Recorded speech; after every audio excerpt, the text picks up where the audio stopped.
زرتشت مذہب کے بارے میں سوال کرنا چاہتا ہوں. پاکستان میں میرے پارسی دوست ہوتے تھے, ان سے میرا یہ تاثر ہوا کہ یہ ہندو مت سے بہت ملتے ہیں. یہاں پر پچھلے دنوں ایک ایران سے آئے ہوئے زرتشتی سے بات ہوئی. وہ کہہ رہے ہیں کہ حضرت زرتشت 8000 سال پہلے دنیا میں آئے تھے, گویا ہمارے آدم سے پہلے کے آدم کے وقت میں ہوئے. اسی طرح ان کا کہنا ہے کہ ہماری جو مقدس کتاب ہے زنت اوستا, اس میں غالباً 101 نام اللہ تعالیٰ کے ہیں. یہ ہوگا مجھ کو صحیح نام یاد نہیں ہے. تو اس میں جو 101 نام اللہ تعالیٰ کے بیان ہوئے ہیں, اس میں چند ایک بتائے. مثال کے طور پہ نور کا لفظ ہے, حی ہے, قیوم ہے. تو میں یہ پوچھنا چاہ رہا تھا کہ کیا یہ حقیقت پہ مبنی بات یا انہوں نے اسلام سے یہ ساری باتیں لے لی ہیں؟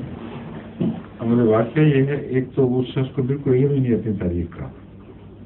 حضرت زرتشت دراصل حضرت مسیح سے تقریباً 400 سال پہلے یہ جو بادشاہ جو خورس تھا, جس نے فلسطین کو دوبارہ آباد کرنے میں بہت خدمت انجام دی, اور جس نے نبوکدنضر کے ظلم سے ان کو چھڑایا بنی اسرائیلیوں کو, وہ اس کا زرتشت کے ہم اثر تھے وہ بادشاہ خورس, اور ان کے مرید تھے, اور ان کے اس زمانے کے چوٹی کے مرید تھے جن کو خدا تعالیٰ نے بھی قرب کے نشان دکھائے, ان سے کلام فرمایا.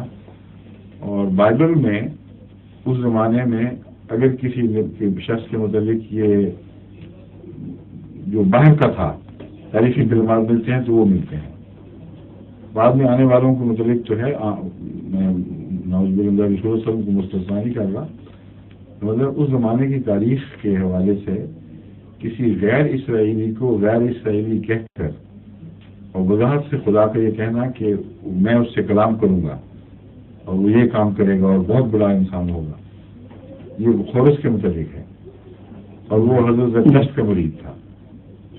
تو وہ فرضی ہسٹری نہیں ہے. تو جس طرح ہندوؤں نے اپنی ویدوں کو کہہ دیا ہے کہ وہ ازل سے چلی آ رہی ہیں, اسی طرح کی باتیں بعد میں مشہور ہو جاتی ہیں. جہاں تک ان کتابوں کا تعلق ہے, یہ میں نے خود مطالعہ کیے ہیں, لیکن چونکہ بہت دیر ہو گئی ہے اور میری پوری طرح تفصیل یاد نہیں, مگر ایک بات مجھے قطعی طور پر یاد ہے کہ اتنا مجھے اسلام کے قریب نظر آیا یہ مذہب کہ کسی اور مطالعے میں مجھے کوئی اتنا قریب نظر نہیں آیا.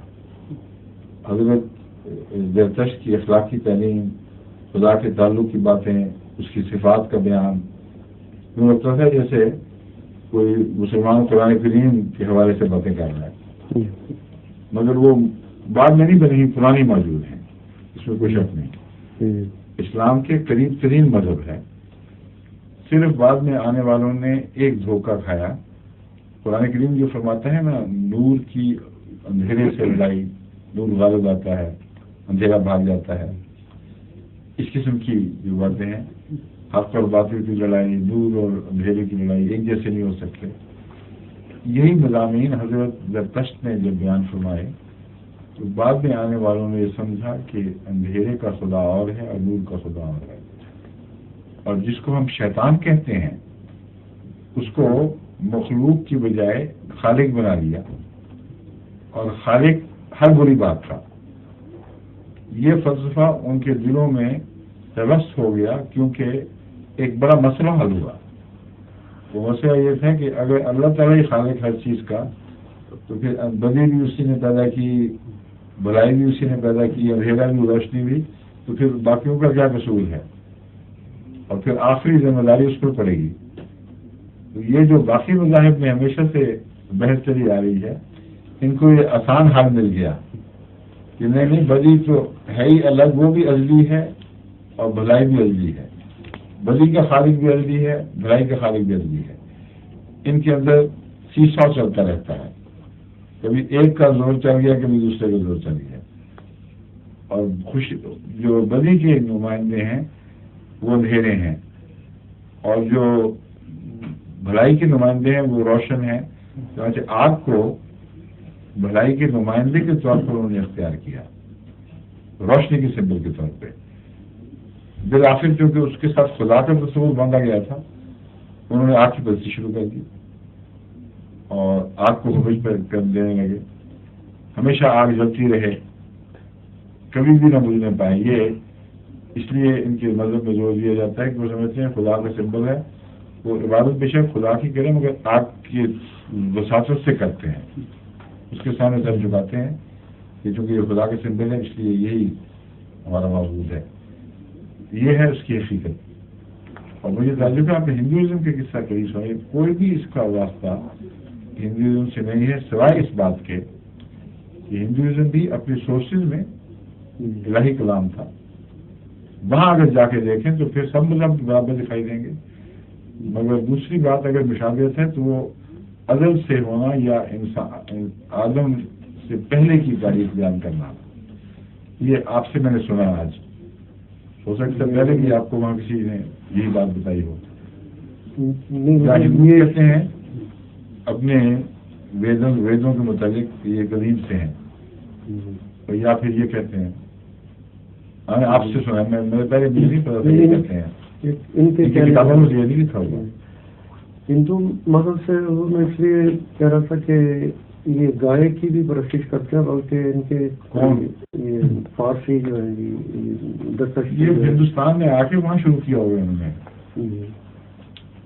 رہے ہیں بہت بڑے گجرات میں، دوسرے ایسے علاقوں میں انہوں نے آ کے بنائیں ڈھونڈی ہیں، وہاں سے متاثر ہو گئے، ورنہ کوئی گائے کی پرستش نہیں۔ ساری ان کی تعلیمات بڑی روشن، بڑی واضح اور 100% خدا تعالیٰ کی طرف لے جانے والی، کہیں انسان حیوانی پرستش کا ذکر بھی نہیں ملتا ہے یہاں۔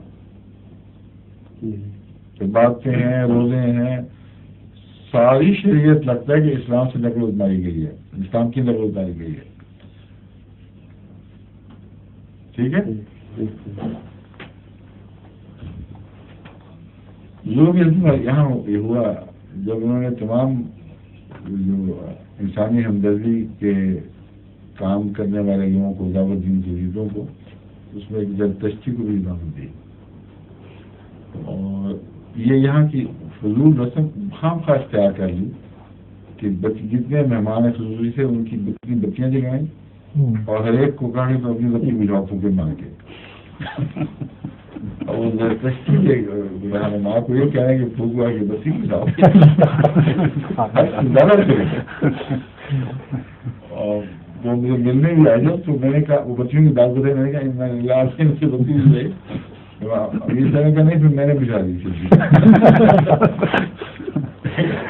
آپ تو جائیں ان کی زندگی میں یہ خود بجھائیں یا آخر میں آپ بجھائیں، ظلم تو بیچارہ پہ ہو گیا۔ وہ کہتے ہیں اس سے بدبوئی نہیں رہی تھی، معلوم ہے پھونک جانے کے لیے سے دوسرے کام بہت بڑا گناہ ہے ان کے یہاں۔ آگے ظہور مہدی آخر